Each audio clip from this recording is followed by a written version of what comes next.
Бір күнде әлемді аузына қаратқан Самал Еслямова көбіне отандық емес, шетелдік фильмдерден төбе көрсетіп жүр. Қазірде Қазақстанда жүрген жоқ. Актрисаға елімізде сұраныс түспей ме, әлде гонорар мәселесі көңіліне қонбай ма? Самал Еслямова саяси науқанға белсенді қатыса ма? Өнер иесінің осы және өзге жаңалықтар туралы тілшіміз Арай Жұмашқызы тарқатады.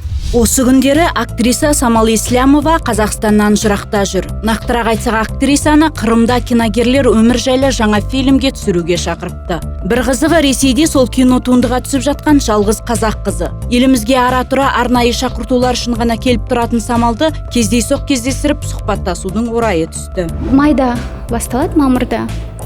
Россияда түсірілетін көркем фильм, соған дайындық жүріп жатыр. Басты роль. Одан кейін көре жатарсыздар, қандай роль екен, жұмыс шыққасын. Ана рольдарын кішкене тоқтататын болдым. Бұл ана роль емес.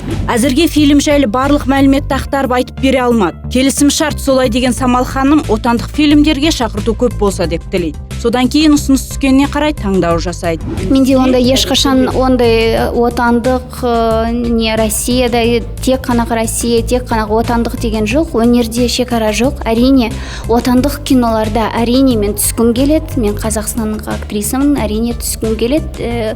Түсем де бұйырса, онда ешқашан бөлу деген жоқ менде. Қалай кезекпен айтып жатырмын ғой. Егер де сіз ұсынған киноға түсіп жатсам, біреу мүмкін ұсыныс түсуі мүмкін сол кезде. Әрине сізбен енді келісім шартқа түскесін, енді сізбен осы киноны аяқтауға тырысамыз, солай.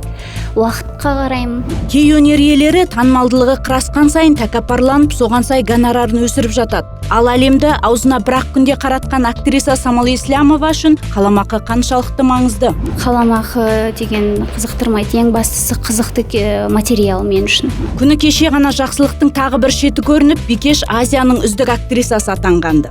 Атақ даңқтың бұл шынайы талантты одан сайын шыңдайды. Ал тек танымалдылық үшін еңбек ететіндерді өшіреді. Дегенмен әр өнер иесіне марапат алу мақсат па дегенімізге Самал былай деп жауап қайырды. Жоқ, ондай мақсат қоймаймын. Ешқашан өзіме осындай үлкен жүлде алам деген мақсат қойған жоқпын. Ең басты мақсат мен үшін жақсы роль ойнап шығу, көрерменнің көңілінен және де осындай шынайы болсын деген мақсат қоям.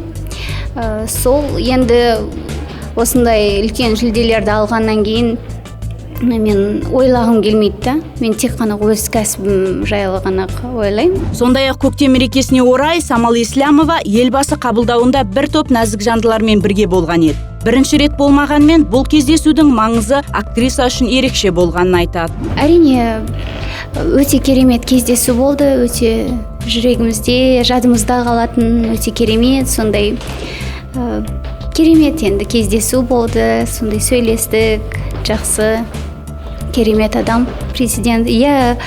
Тарихи кездесу, енді мен үшін әрине әр кездесу ол кісімен тарихи кездесу. Амандық тілеймін ол кісіге. Енді әрине өзгерістер болып жатыр қазір, жаңа президент. Осы жақсылықта болсын еліміз, бейбітшілікте болсын әрине.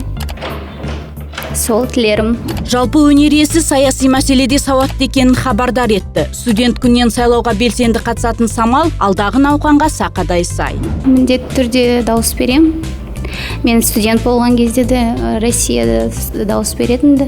Қазақы биязылығынан ажырамаған актриса ағылшын тілінде тынымсыз үйреніп жүрген көрінеді. Бәлкім болашақта әлемдік кинотуындыда ойнап, халықаралық актриса болып танылуы ғажап емес. Арай Жұмашқызы, Азамат Мадияров, хедлайнер.